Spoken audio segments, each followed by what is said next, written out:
버블이라고 볼 만한 근거 자체는 별로 없는 상태입니다. 엔비디아의 GPU 굉장히 잘 팔리고 있지만 구체적인 것들이 보이지 않는 상태에서 기업들이 투자를 많이 하다 보니까 정말 이거 가지고 돈을 벌 수 있는 거야? 라는 좀 빈틈이 발생하고 있는 건 사실인 것 같고요. 의구심들은 계속적으로 제기가 되는 것 같습니다. 미국 주식을 투자하시는 분들의 입장에서라면 이 가격에 이거 환전하는 게 맞아? 이런 생각이 드실 것 같은데요. 기술주의 미래나 혹은 AI의 미래에 대해서 투자하신다면 환율에 신경 안 쓰셔도 됩니다. 환율이 빠지면 그때는 미국이 이미 약해지고 AI가 약해지고 있는 상황일 거기 때문에 자, 미국 주식 지금이라도 들어가는 게 맞을까요? 아니면 조금 더 기다리는 게 맞을까요? 저는 지금이라도 들어가셔도 괜찮다. 현재 진행이 되고 있는 AI 투자 사이클 자체가 되게 건전한 거냐 아니면 이제 그래도 약간 건전하지 못한 거냐 했을 때 지금은 사실 건전한 상황들에 가깝습니다. 엄청 막 이렇게 막 사서 막 엄청 몰빵 이런 느낌보다는 연말 연초에 모아가시는 전략들은 유효하다.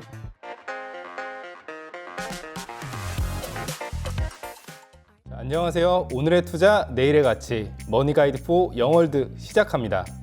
자, 요즘 미국 주식에 투자하시는 분들 정말 많죠? 근데 얼마 전까지만 해도 에브리싱 랠리라고 하더니 최근에는 모든 것을 판다는 의미로 에브리싱 셋오프라는 말이 나오고 있습니다. 그 핵심엔 AI 거품론이 강하게 자리 잡고 있는데요. 그래서 오늘은 미국 주식 투자 전략을 말씀해 주실 김성환 신한투자증권 수석연구원 모셨습니다. 안녕하세요. 안녕하십니까?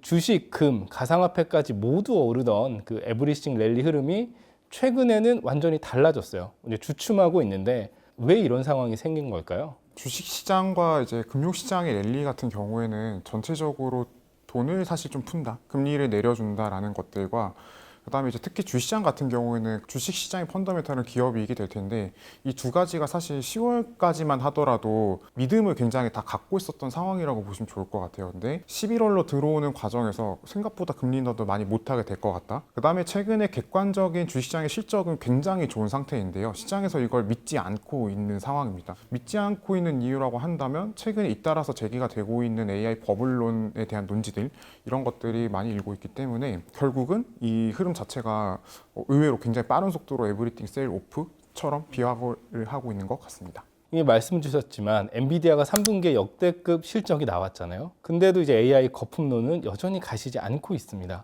이게 닷컴 버블 때처럼 지금의 AI 기술, 기업에 대한 기대감이 결국 과도한 거 아니냐, 뭐 이런 우려인 것 같은데 근본적으로 현재 주가가 많이 비싸기 때문에라고 생각을 하고 있고요. 현상적으로 봤을 때 실제로 버블이라고 볼 만한 근거 자체는 별로 없는 상태입니다.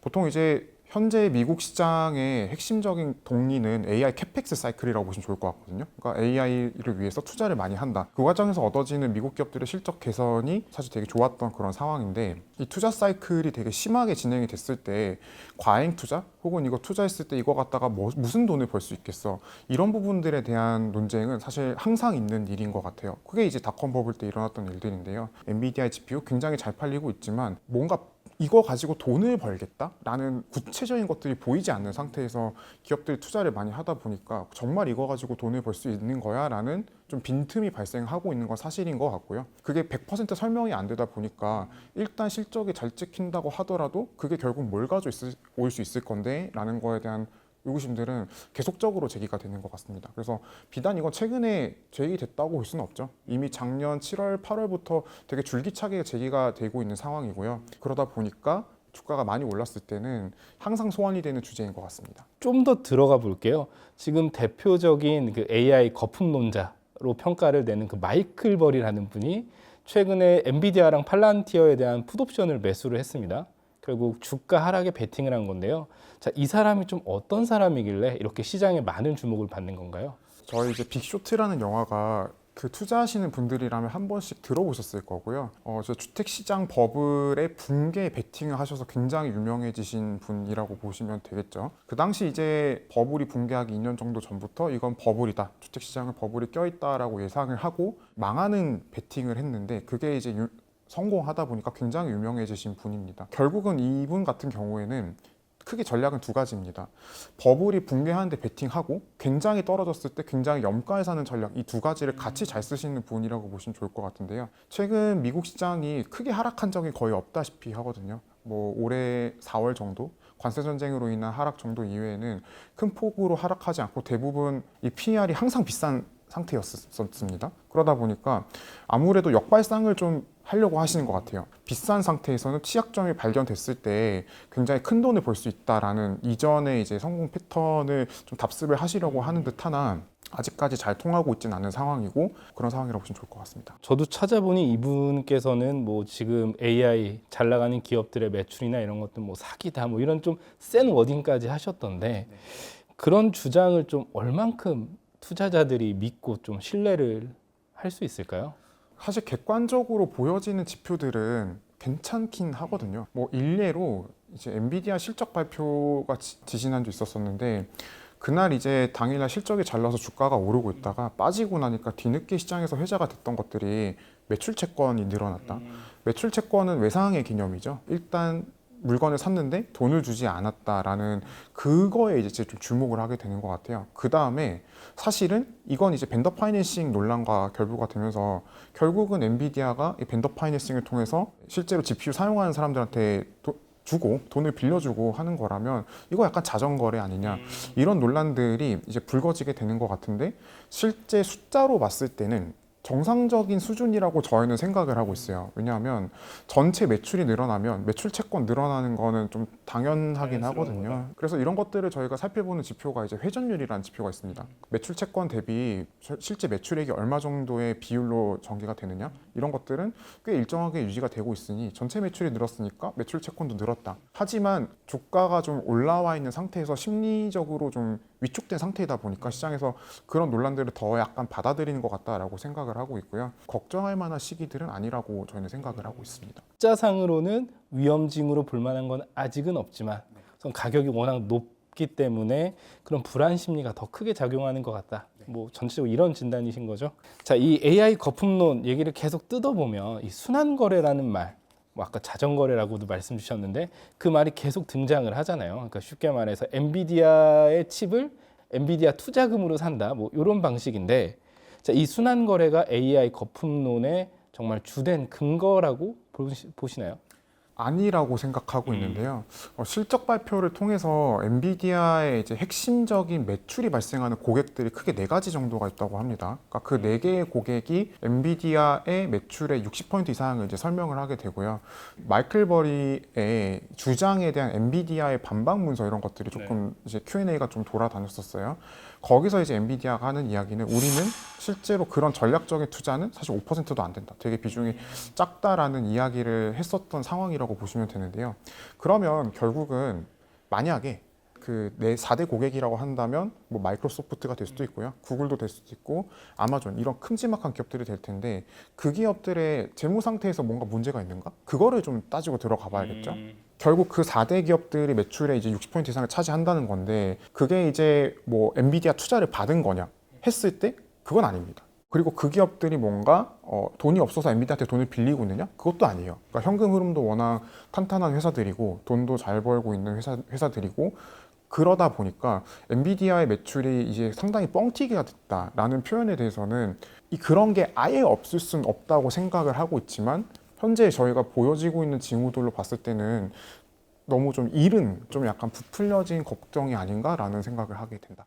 결국 말씀하신 대로 이 순환 거래가 정말 위험 요인으로 이제 볼 수 있으려면 돈이 없는 기업이 엔비디아한테 돈을 소위 뭐 투자를 받든 빌리든 해서 그 칩을 사면 위험징으로 볼 수 있는데 지금 그런 상황은 아니다라는 말씀이잖아요. 그렇습니다. 하이퍼스케일러들이라고 하죠. 그러니까 크게 이제 AI 데이터 센터를 굴리는 하이퍼스케일러들 같은 경우에 결국은 저희가 이 투자가 건전한 뭔가 상황에서 투자가 일어나는 것인가, AI 데이터 센터나 AI GPU가 건전한 상황에서 투자가 일어나는 거냐 했을 때는 예를 들어서 아마존이나 이제 구글이나 마이크로소프트가 정말 돈이 한 푼도 없어가지고 부채를 엄청 많이 발행한 다음에 그걸로 이제 돈을 이제 투자를 넣고 있다고 한다면 그 상황에 대해서는 저희는 의구심을 가져야 되는 건 맞거든요. 근데 지금 돈을 너무 잘 벌어요. 네, 현금 흐름이 너무 탄탄한 회사고 돈을 너무 잘 벌다 보니까 이 기업들 같은 경우에는 자사주 매입이나 배당을 하고도 남을 정도로 돈이 좀 많아요. 크게 걱정되는 상황이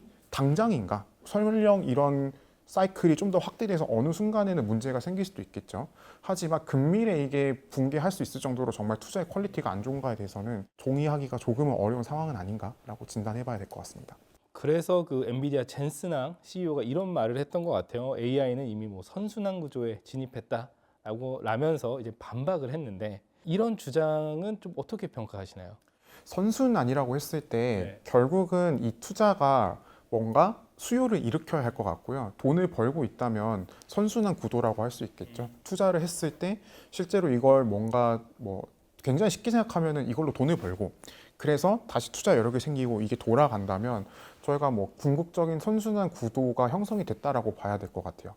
서두에도 말씀드렸지만 결국에는 이제 시장에서 많이들 얘기하는 것들은 AI로 뭘 해서 돈을 벌 수 있을 건데 라는 의구심들이 가장 컸었거든요. 근데 최근에 클라우드 기업들 전부 성장률이 가속화되고 있는 모습들을 보여주고 있는데 이게 왜 그런가 하고 생각을 해보게 되면 결국 일반 기업들의 수요거든요. 일반 기업들의 입장에서 AI를 사용하고 싶다. 혹은 클라우드에 AI를 넣어주세요 해서 그 수요가 실제로 찍히는 것들이 있다 보니까 거기서 저희가 지금 투자에 대한 정당성을 확보가 할 수 있는 거죠. 기업 입장에서는 AI를 사용하고 싶다면 그럼 어쩔 수 없이 그 3사의 클라우드를 써야 할 텐데 이 과정에서 그럼 기업들이 얻어가는 건 뭐냐? 생산성하고 비용 절감이라고 보시면 돼요. 이제 사이클 초반 부분에는 과거에 이제 PC 사이클 때처럼 어떤 약간 CD롬 같은 게 하나 나와서 그걸 끼워 넣고 판매를 해서 돈을 버는 이런 구조를 상상했지만 현재 기업들이 이 클라우드를 사용하려는 원천적인 이유는 비용 절감이나 생산성 개선 이런 서비스들이 굉장히 많이 출현하고 있고요. 이 과정에서 특히 고용 시장에 대한 이야기들이 좀 많이 나와요. 2021년, 22년에 전체적으로 구인난이 굉장히 심했던 구간이 있고요. 이 결과로 임금이 상당히 많이 올라갔는데 지금은 임금 뭔가 지출을 늘린다기보다는 그럴 바에는 생산성을 늘려주자라는 차원에서 AI가 부가가치를 만들어내고 있는 건 확실합니다. 그런 구도 하에서는 선순환 구도의 초기 징후 정도는 저희가 볼 수 있다고 봐야 할 것 같습니다. 이게 예전처럼 뭔가 이제 눈에 보이는 재화는 아니지만 기업들이 비용 절감을 위해서 앞으로도 더 쓸 수 있다. 그런 좀 징후들이 보인다. 두 가지 정도의 징후를 좀 더 말씀드리고 싶다면 첫 번째는 최근에 파월 연준 의장이 AI 때문에 직업이 생성되지 않는다 이런 얘기 한 적 있죠. 그거는 정말로 약간 사람의 일자리를 일정 부분 AI가 대체하기 시작했다라는 징후로 봐야 될 거예요. 아마 데이터로 확인되는 거 굉장히 오랜 시간이 지난 뒤일 겁니다. 두 번째는 미국 기업들이 지금 돈이 없지 않거든요. 테크, AI 쪽을 제외하면 대부분 호황 국면에 있다고 볼 수는 없는데요. 그럼에도 불구하고 사실은 뭐 트럼프 행정부가 쓰는 약간 이제 세제 개편안 혹은 약간 친성장 정책 혹은 지금까지 누적된 뭐 생산성 이런 것들 때문에 의외로 굉장히 많은 기업들의 마진이 되게 높습니다. 그 이야기는 돈 쓸 수 있다는 거거든요. 이쪽에다가 비용 절감을 위해서 그들 산업의 입장에서는 뭔가 우리는 옛날처럼 고성장할 수는 없을 거라면 결국 기업의 목표는 이윤 극대화가 될 거잖아요. 그랬을 때는 마진을 높이는 방향으로 가야 될 거고요. 장기적으로 그랬을 때 AI가 좋은 수단이 된다라는 것들은 이제 앞서 말씀 주신 뭔가 고용 시장의 변화 혹은 뭐 이제 더 이상 사람을 뽑지 않고 뭔가 기능을 AI로 대체한다는 이런 흐름을 통해서 좀 뒷받침이 될 수 있을 것 같다라고 봐야 할 것 같아요. 자, 구글이 이제 제미나이 3를 공개한 뒤에 이제 주가가 연일 이제 최고가를 이제 경신하고 있다가 조금 좀 하락을 했던 것 같은데 그런데 구글 주가는 오르는데 또 엔비디아 주가는 빠졌어요. 우선 이 AI 기술주에서도 좀 상황이 희비가 갈리는 모습인데 왜 이런 상황이 있는지 좀 먼저 설명 좀 부탁드릴게요. 지금까지 이제 AI 시장은 크게 두 가지로 나눌 수가 있는데요. 첫 번째는 훈련 시장, 두 번째는 추론 시장이라고 봐야 할 것 같습니다. 훈련 시장에는 엄청 방대한 데이터들의 연산이 굉장히 많이 필요하기 때문에 성능이 가장 좋은 엔비디아의 칩이 여기서 이제 거의 독점적인 지위를 차지하고 있고요.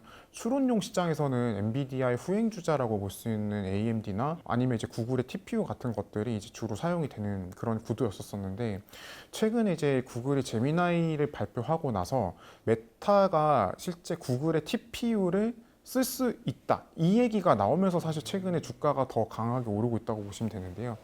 이러한 구도는 사실 벤치마크 결과에 따르면 구글의 TPU보다 엔비디아의 칩이 성능이 한 5배 정도는 좋다 라는 이야기가 이제 엔비디아에서 좀 나오고 있는데 실제로 성능 차원에서는 엔비디아가 굉장히 높게 있는 건 맞습니다. 근데 상대적으로 이제 어떤 느낌을 갖게 되냐면 이 시장은 지금까지 엔비디아가 독식하는 시장이었는데 메타가 구글의 TPU를 사용하게 된다 그러면 이거는 구글이 여기서 제로 투 원이 되는 건가? 그러니까 제로 투 뭐 1%겠죠? 네, 원이라고 볼 수는 없고요.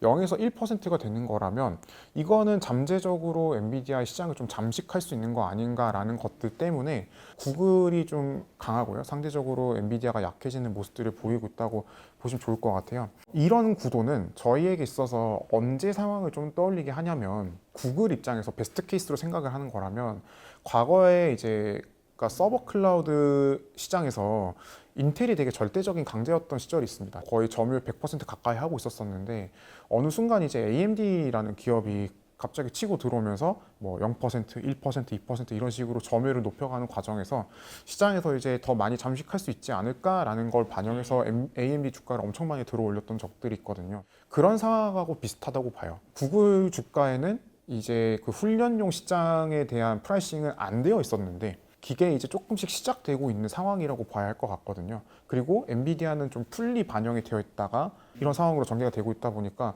상대적으로 주가가 약한 상황인데 아무래도 단기적인 흐름만 생각을 한다면 없던 가능성에서 있던 가능성이 되어 있는 구글 같은 경우에 좀 더 편하게 느끼시게 될 것 같긴 하다. 뭐 이거는 좀 부인할 수 없는 그런 사실이 될 것 같은데 재미나이도 있으니까요. 엔비디아가 그렇다고 해서 이제 뭐 약해지느냐? 그렇게 보긴 어렵지 않을까. 결국은 구글에서도 TPU뿐만이 아니라 GPU도 너무너무 필요하다라는 이야기들을 하고 있고 엔비디아도 똑같은 이야기들을 하고 있기 때문에 누군가 약간 제로섬 게임이라고 하죠. 둘이 같이 사는 구도로 궁극적으로 기결이 될 것 같습니다.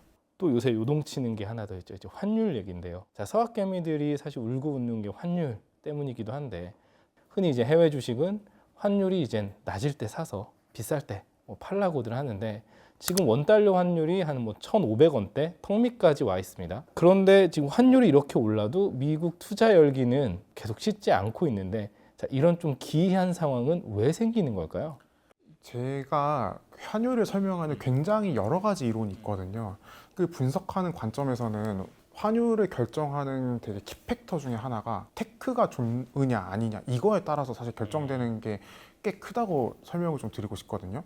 왜 이런 생각을 하냐면 닷컴 버블 때 이제 실제로 그 닷컴 버블을 주도했던 것들은 미국 시장이고요. 테크가 좋으니까 달러가 되게 강했었고 그 다음에 이제 2016년 이후로 지난 10년 동안 전 세계 시장은 전부 기술주들이 다 지배를 해왔는데 기술주에서 힘이 제일 강성한 게 어쩔 수 없습니다. 이건 미국 시장이 될 수밖에 없거든요. 그래서 테크 사이클이 전개될 때는 미국 시장에 대한 수요는 항상 강해 왔었었고요. 그래서 한번 찾아보시면 S&P 500의 PER 테크가 좋으면 주로 PER이 올라가는 현상이 있는데 이거랑 달러 인덱스랑 거의 똑같이 갑니다. 결국은 기술주가 강한 상황이라면 달러는 좀 강해질 것 같다라는 생각을 하게 될 수밖에 없고 실질적으로 만약에 뭐 제조업이나 아니면 신흥국 경제 성장이 좋다 그랬을 때는 테크가 아니라 뭐 소비재가 될 수도 있고요. 제조업이 될 수도 있고 이런 산업들이 상대적으로 좋다 보니까 달러가 좀 약해져요. 근데 테크는 미국이 본체이기 때문에 경제적인 우위도 주로 약간 기술주가 강할 때 미국이 좋은 구도를 보여주게 되거든요. 그런 구도 하에서라면 사실 환율 변동성이 미국 주식을 투자하시는 분들의 입장에서라면 이 가격에 이거 환전하는 게 맞아? 이런 생각이 드실 것 같은데요. 제가 드릴 수 있는 답변은 만약에 기술주의 미래나 혹은 AI의 미래에 대해서 투자하신다면 환율에 신경 안 쓰셔도 됩니다. 사실 약간 빠지면 안 좋을 거예요. 환율이 빠지면 그때는 미국이 이미 약해지고 AI가 약해지고 있는 상황일 거기 때문에 환율은 신경 안 쓰시고 보시는 게 맞을 거고요.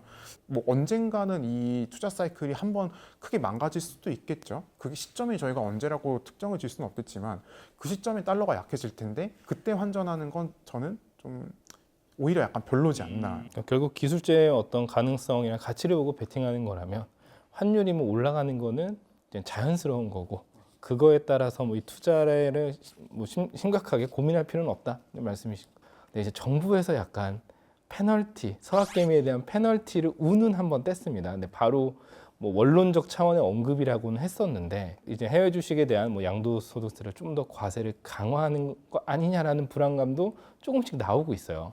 이런 변수는 좀 투자하는 데 있어서 어느 정도 고려를 해야 될까요?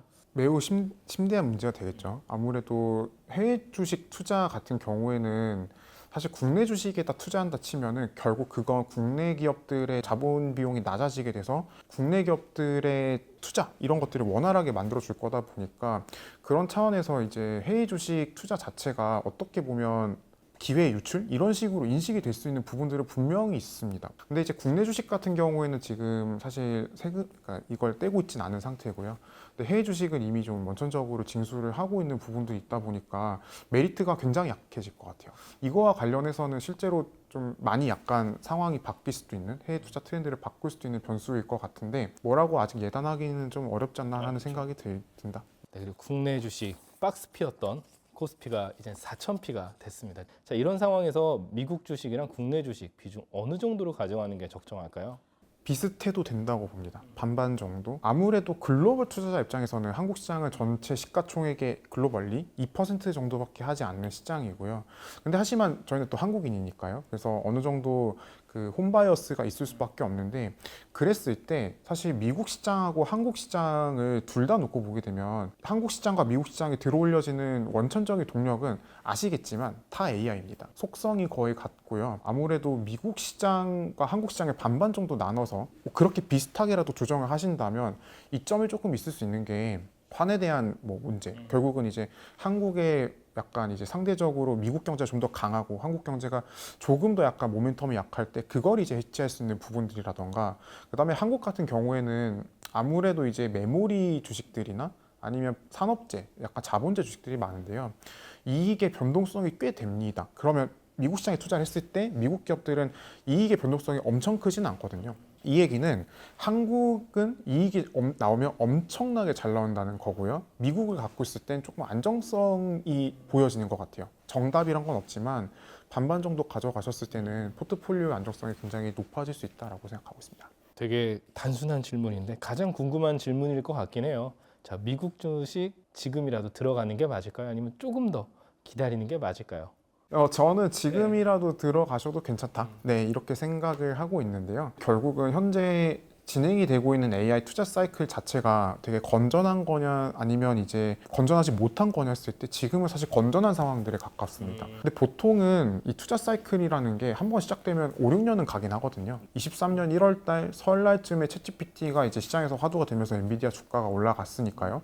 3년 정도 된 상황인데 그렇다면 사실 2, 3년 정도의 기회가 더 있다고 봐야 할 것 같아요. 사실 우상향 시장에서 의 접근이다 보니까 최근 11월 이후에 주가 변동성이 좀 확대가 되고 있는 국면인데 이 구간에서 뭐 엄청 막 이렇게 막 사서 막 엄청 몰빵 이런 느낌보다는 연말 연초에 모아가시는 전략들은 유효하다고 좀 말씀을 드리고 싶습니다. 그래서 저희가 사기 좋은 가격 조정 이런 것들은 실적이 강할 때는 매우 주가가 망가지거나 이런 모습들은 아닐 겁니다. 연초에 3월하고 4월 달에 이제 주가가 많이 망가졌었는데요.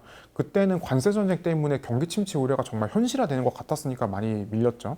근데 지금은 사실 이제 경기 침체를 이야기하는 사람들도 많이 없고요.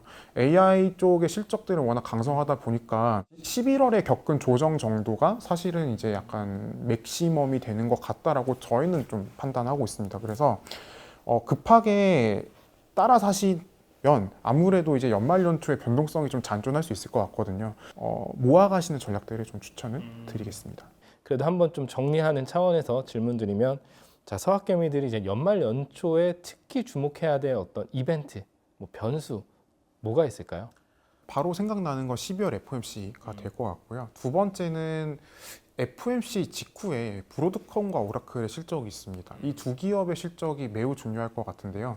브로드컴 같은 경우에는 현재 AI 사이클에서 포트폴리오가 되게 완벽한 기업이고 앞서서 말씀주셨던 구글의 TPU를 이제 A식으로 만들어주고 있죠. 그러다 보니까 이 기업의 실적이 잘 나오면 이거는 정말 약간 뭐라 그러지? 최근에 시장에서 갖고 있는 우려감 이런 것들을 좀 일축시키거나 아니면 구글 쪽에서 발생하고 있는 모멘텀을 강화시키는 용도가 될 수 있을 것 같고요. 그다음에 이제 오라클 실적 같은 경우에는 최근에 이 오라클의 CDS가 상승하면서 AI 거품론에 대한 이야기들이 많이 이제 매개체가 됐었었는데 이 오라클의 실적에서 뭔가 문제가 생긴다 그러면 시장이 조정을 한번 더 받을 수도 있을 것 같아요. 뭐 한번 출렁임의 변동성을 경험할 수 있을 것 같은데 그게 아니라 이전 실적보다 좀 더 가시적으로 재무 상태나 아니면 이제 수익성 이런 것들에 대한 논란들을 일축해 주게 된다면 시장이 조금 더 빨리 반등을 해줄 수 있을 것 같습니다. 그래서 주목하셔야 할 것 같고요. 연내에 차기 연준의장 지명이 나온다고 했을 때도 그때도 이제 시장이 좀 크게 출렁일 수 있을 가능성이 이건 약간 업사이드 리스크라고 봐야 할 것 같아서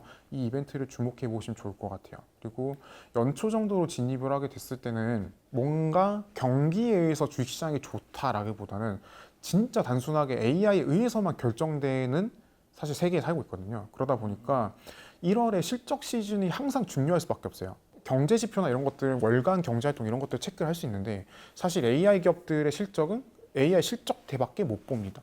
자, 미국 주식에 이제 처음 투자하려는 초보 서학개미들한테 조언을 해주신다면 어떤 걸 좀 조언해 주실 수 있으실까요? 두 가지를 권해드리고 싶고요. 첫 번째는 미국 시장은 강한 주식이 계속 강한 경향이 강합니다.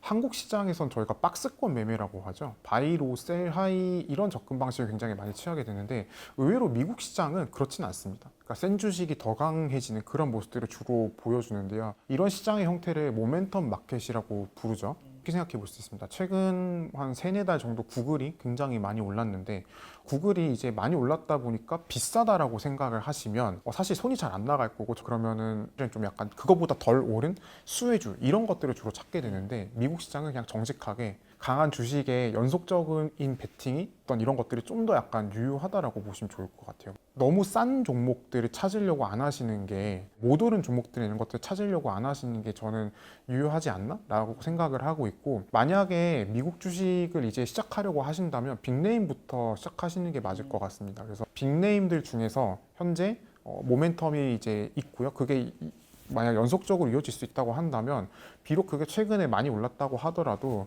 미국 시장 같은 경우에 한 번 실적이 좋아지면 한 3-4년 계속 좋거든요. 그게 뭐 3-4개월 정도가 아니기 때문에 단기적으로 비싼 것들에 너무 약간 신경 안 쓰시고 긴 그림으로 지금 강한 주식들, 지금 그림이 좋아 보이는 주식들을 길게 끌고 가시는 게 훨씬 더 중요한 전략이 될 것 같습니다. 초보 서학개미들은 빅네임에 주목해라. 네, 이렇게 정리할 수 있을 것 같고요. 자, 오늘 귀한 말씀 잘 들었습니다. 감사합니다. 네, 감사합니다.